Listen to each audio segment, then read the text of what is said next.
Many people think that the United States is the only place that you can perform. Not so at all. You can go anywhere in the world, and wherever you go, there are actors. And wherever you go, there's a film crew. And wherever you go, there's a theater. So you don't necessarily just have to stay here. You don't have to. And many, I remember Tomas Milian. Tomas Milian became a big time actor in Italy. And many actors, even Clint Eastwood, all these guys actually their career started the over spaghetti there. westerns. It started somewhere else. Yes. It's like coming in through the back door kind of thing. Yes. But it isn't. Acting is acting.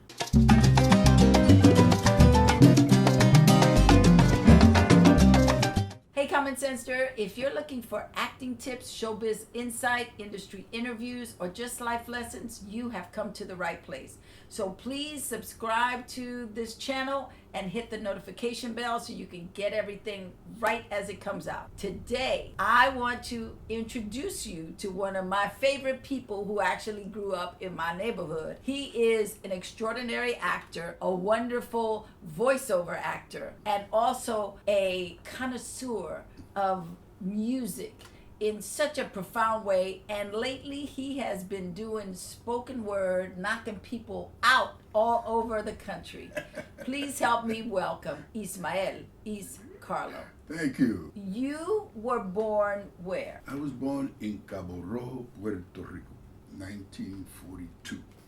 I'm 77 years old. All right, and you look good. Thank you. Oh, yeah. I was raised in New York City at the age of 3. This was 1945. My family arrived in New York via Miami.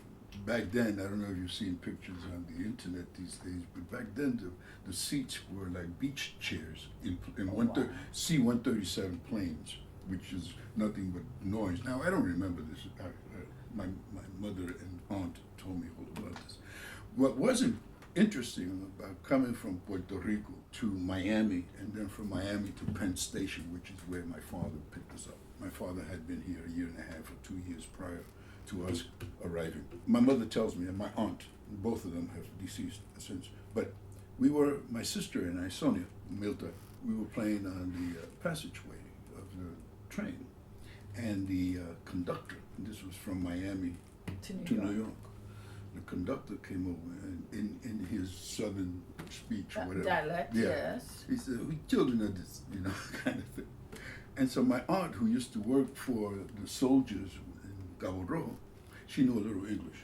She says, "Well, this is their mommy." He understood Mimi, Mamie or something, And so I'm dirty blonde hair as a kid. And my sister is this Indian looking with straight black hair like this, all the way down. And my they said, well, you can't sit. You can't sit here. You got to sit in the white section because of my sister and myself. And that always stayed in my head. The separation of yeah. color. I don't know. Growing up in New York, that never was an issue. My whole experience was the Apollo. That's where I would go to. That was my backyard. I mean, every weekend, from 12 on, I used to go, I caught all the Drifters, Me the too. Cadillacs, I caught Stevie Wonder, Mongo Yes. Santa Maria, Tito Puente, I caught all these people at this place. So to us, it's a short story. I met this guy in Puerto Rico. His name was Bo. He's blonde, blue eyes, Puerto Rican. So he's at the Apollo, and some black guy jumps up and he says, "Who's that white? Blah, blah, blah. I'll kick it." And so Bo gets up, he says, "Where is he? I'll kick him in the ass." That's funny. We come here in 1945, and it was like the coldest time of the year. It was like January, because my birthday is January 29th. The coldest part of the year. We just arrived in New York into this cold water flat where they didn't give heat, and all we had was like cold water going on. We had kerosene heaters, which is the most dangerous thing that you can put in your house and whatnot. I remember the Iceman. I remember the Iceman on a buggy. What street did you live on? I lived on 104th Street between Lexington and Park Avenue. Oh, okay. I went right there. There was a school called Pier 72. We lived at Yes, 119. and when you 119. lived there, was the the funeral parlor? No, there? funeral parlor was on 103rd Street. Oh, okay. I think it was okay. called Gonzalez. No, it wasn't Gonzalez. Gonzalez on 10th Street. Madison. Madison. And 9th Street. This one, I Which forget. they turned into a market, a little market. Marketplace. Who's gonna eat there? Yeah, That's what I want to know. yeah. Dead people are there. Yeah, but no, so the funeral parlor was on The next 103rd Street, yeah, and my family all lived there. And this, surprisingly, this was the area of the Nationalist Party of Puerto Rico, Oh. what they called Los Macheteros and whatnot. And they all were on 103rd Street and Park Avenue. There was a grocery store there. This is where Lolita Lebron, and this is where Ismael, and all those guys, and all those people that shot up the Congress and shot Oh, wow. President, later he was a senator, Ford. They shot him, and they ricocheted and hit him in the running under a table and whatnot. Wow. This was the Nationalist Party of Puerto Rico, the Independence Party of Puerto Rico. And that was, we weren't involved in that, but Right. they were Right. in this area or whatnot. It was a very interesting area. After you were doing theater and acting, Yeah. you started getting into music and helping to produce. Yes. And then you got into spoken word. Yeah, and that's what I do now. What was that moment that you said, you know what, I think I like that. I think I'm going to try that. More than anything, is that not a lot of work was coming. My creative juices were working, but there was no way of experimenting with them or showing them. And so I figured that I have a knack for writing, a knack for words, and I figured that let me try this, and it has worked. So this CD that you listen to at some point is that product of that my writing. And the CD is called Provocateur. Provocateur, yeah. Bobby said, you provoke people, you make fun of them, you talk about them, I talk about you, but I talk to you about in your face, Right, I don't go like that. Lydia's show, No. That's the El Barrio way. Yeah. What did you say? We Oye, get- puto sucio, ¿estás hablando de mí? Yeah. I was telling him how much I loved him.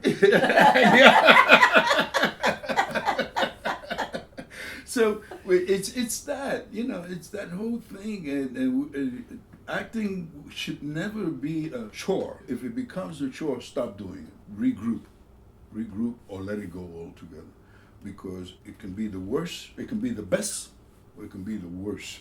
There are people who suffer, and I've seen it firsthand. There was this Colombian actor. He would come over to my house. I lived right down the block from Los Angeles Actors Theater. He would come to my house crying. I can't get a job. I Not can't funny, work. but it's not funny, but I know those people too. I've been those people. Nobody hires me, and I'm saying, "What? You're a fantastic actor, Right. man. I've seen you perform. What's your problem? I don't know. No me quieren. No me quieren. ¿Qué voy a hacer?" You know what? Why don't you go back to Colombia and act in Colombia? Acting is acting, no matter where you do. Anyway, he went back to Colombia, became a millionaire acting. So, and many people think that the United States is the only place that you can perform. Not so at all. You can go anywhere in the world, and wherever you go, there are actors. And wherever you go, there's a film crew. And wherever you go, there's a theater. So you don't necessarily just have to stay here. You don't have to. And many, I remember Tomas Milian. Tomas Milian became a big-time actor in Italy. And many actors, even Clint Eastwood, all these guys actually their career started the over spaghetti there. westerns. It started somewhere else. Yes. It's like coming in through the back door kind of thing. Yes. But it isn't. Acting is acting. Well, I think it's that stigma Yeah. that if it's not Hollywood, Exactly. it doesn't count, and Yeah. that's not true. Not true at all. It really is about you pursuing your art to the highest form, and if you're not being satisfied in the roles you're getting here, you go somewhere else, or you create your own stuff. Exactly. Because I'm a big believer of creating your own, not waiting for somebody to give it to you, especially if you're a person of color, because they only see you in a certain way. And I think that you have to put your money where your mouth is, to say, you know what, I think I can sell this, so let me shoot this project and show you what I can do. I love Vin Diesel, who, back in the day before technology, he saved $50,000 and made a short. Yes. And told Hollywood how to buy him. That short is a 8-9 minute piece. It's a real simple scene. He's going from audition to audition. So it's the day in the life of an actor. So he goes to an audition, he plays an Italian guy, he goes to another audition, he plays a black guy, he goes to another audition, he plays Latino, he goes to another audition, he's a rapper. And the whole time he was in his wife beater t-shirt. Same guy, just took us through what it was being an actor, going to all these different auditions as an actor of color, as a biracial actor. Here's how you could sell me. That short was seen by Steven Spielberg, who wrote a part for him in Saving Private Ryan. Okay. And from there, he became a big star. Exactly. Because he decided he was going to tell the industry who he was and how to sell him. Not, would you hire me? Can you? And I think that is something that we sometimes don't take enough advantage of as actors.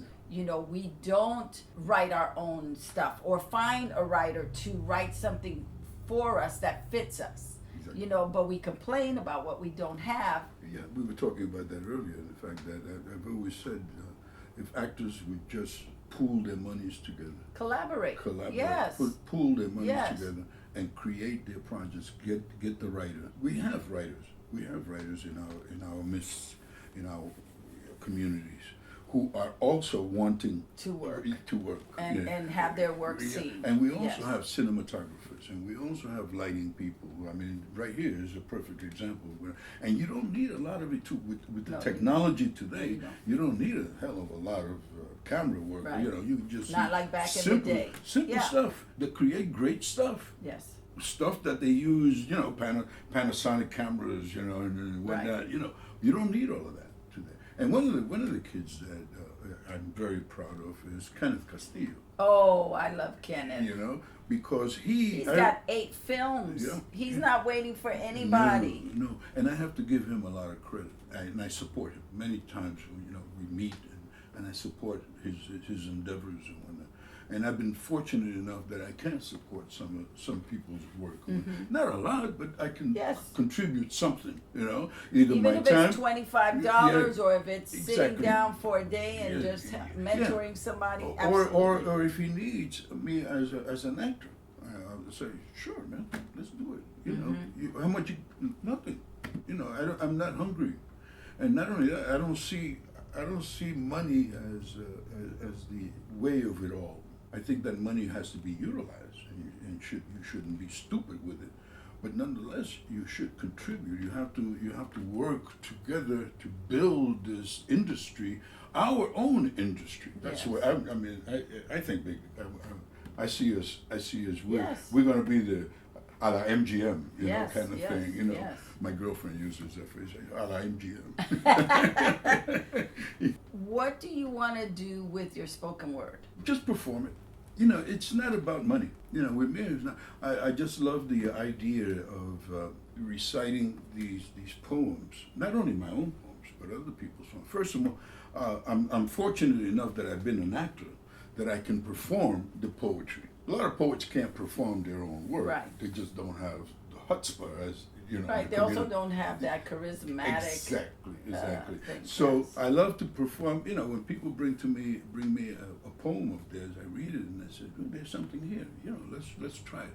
So I try to do it with music, particularly jazz, Latin jazz, more than anything else.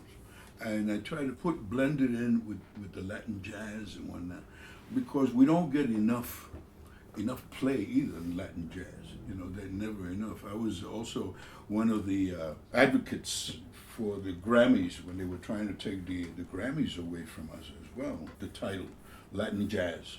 They wanted to eliminate Latin jazz. Ooh, we put up a ruckus. It was Eddie Palmieri, it was Larry Harlow, Bobby Matos, Oscar Hernandez, myself, Gary Eisenberger, a number of us, Pete Escobedo.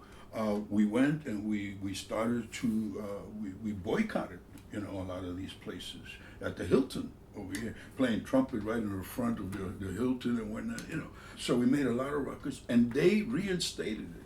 So music to me has, I was a groupie as a little boy. I used to go to Harlem where Caco and Charlie Palmieri and Eddie Palmieri and all these guys used to play in Harlem. And I'm 12 years old, I used to paint little they didn't care. Back then they didn't care. I've been following Mambo. Back then it was called Mambo, now they call it Salsa.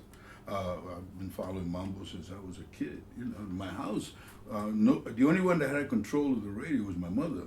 And she always had it on music, Los Tíos Los Panchos, you know, Están clavadas dos cruces en el monte del olvido, you know, that kind of stuff, you know, trios and whatnot, Latin trios and whatnot. That was part of my upbringing.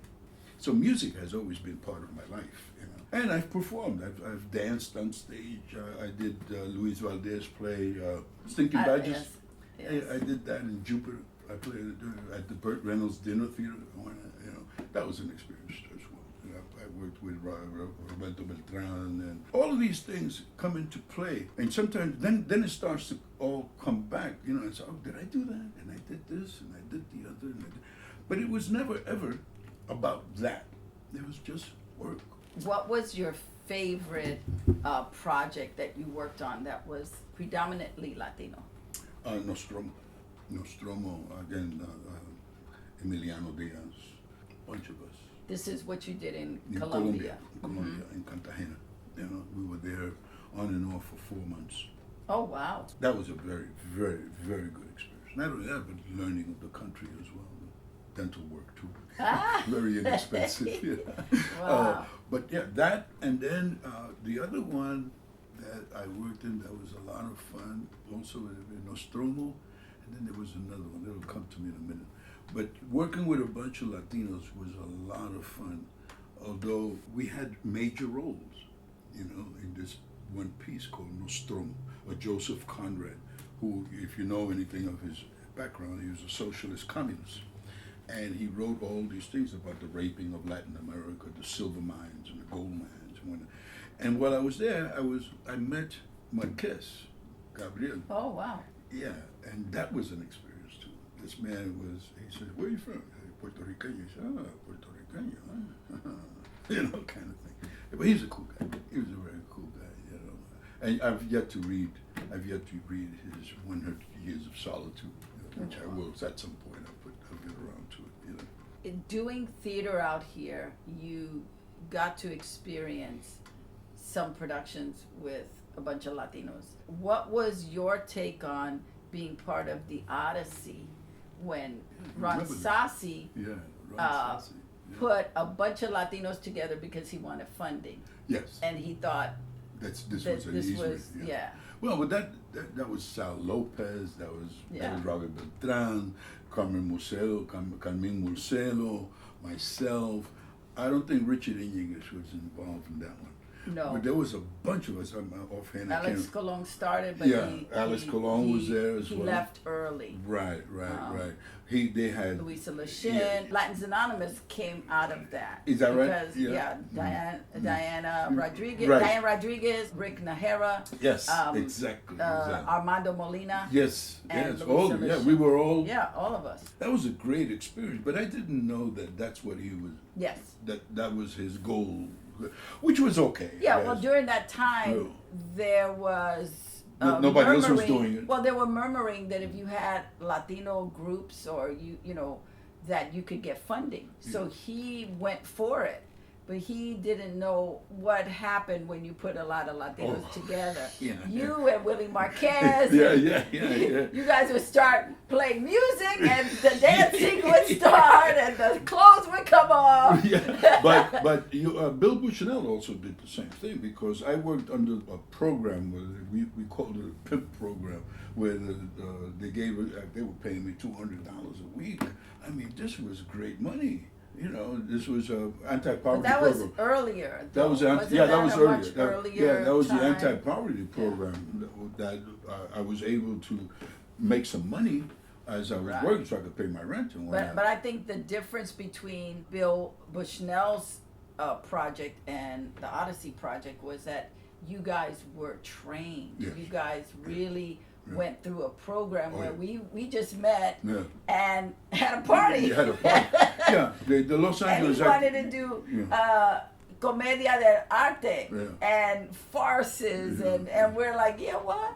At the Los Angeles Actors Theater, we did plays like The Orgy by Enrique Buenaventura from Colombia, which was a very interesting play because it had to do with the raping again of Latin America.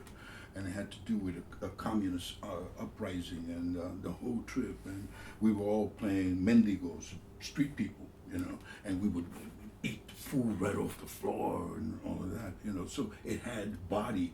We were able to do plays like that with masks. Yes. You know, we did a number of different plays. We studied with Russian directors. We studied with English directors.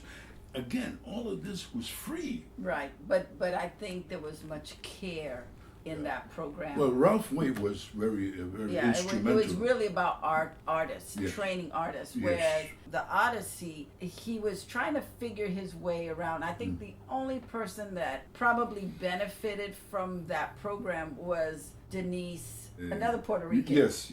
And she's still directing. Yes, and I think it served her well Yeah. because she was really able to just blossom. Mm-hmm. But I don't think that program, there was no guidance. No. There was no structure. No. So here we come every Monday evening, right, and it's like, right, okay, right. let's do some exercises. That was fun, though. No, it was fun. I don't think I ever had that much fun ever with a group of crazy Latinos. I about loved 20 it. of us, Yeah, it was. right? Yeah, it was. Big deal, Yes, yeah. it was great. We Great. started to do a play called Life is a Dream by Lorca. I don't Yeah, even remember. Robert I just Beltran. remember. Robert Beltran. Yeah. I just remember coming every week and going, "Oh my God, we're gonna have fun. What is Willie gonna do tonight? Is Willie gonna take us? Quítate la ropa, Willie." Yeah, but, you know, all these experiences, when it came to Nosotros, when it came to LACC, the Odyssey, which I even forgot about, you know, maybe because I had no structure, the South Coast Repertory Theater. All of these places were places that brought us in, that did really great work and had structure. And they had, I did 3 or 4 plays at the Odyssey. And then from there, we moved and we did plays in New York, off-Broadway plays in New York at Playwrights Horizon on 9th Avenue and 42nd Street. So we did a lot of stuff that brought us together and at the same time flourished. I mean, Eddie Olmos was at the Los Angeles Actors Theater as well. We met doing a play called Perfume, written by some guy by the name of Kennedy. Crazy play, but nonetheless, it was really good stuff. We did some really great, good work. The Orgy by Enrique Buenaventura. We did some fabulous work, man. Hey, if you haven't already done so, please subscribe to this channel. Hit the notification bell so you can get all the stuff that we're doing. And let us know what you thought of this interview. Give us some feedback. And in the description, you'll be given a link on how to get in touch with Ismael Carlo, and also how to tap into some of his previous work. So thank you for joining us, and we'll see you next time. Thank you. Thank you. Yeah, it's been beautiful.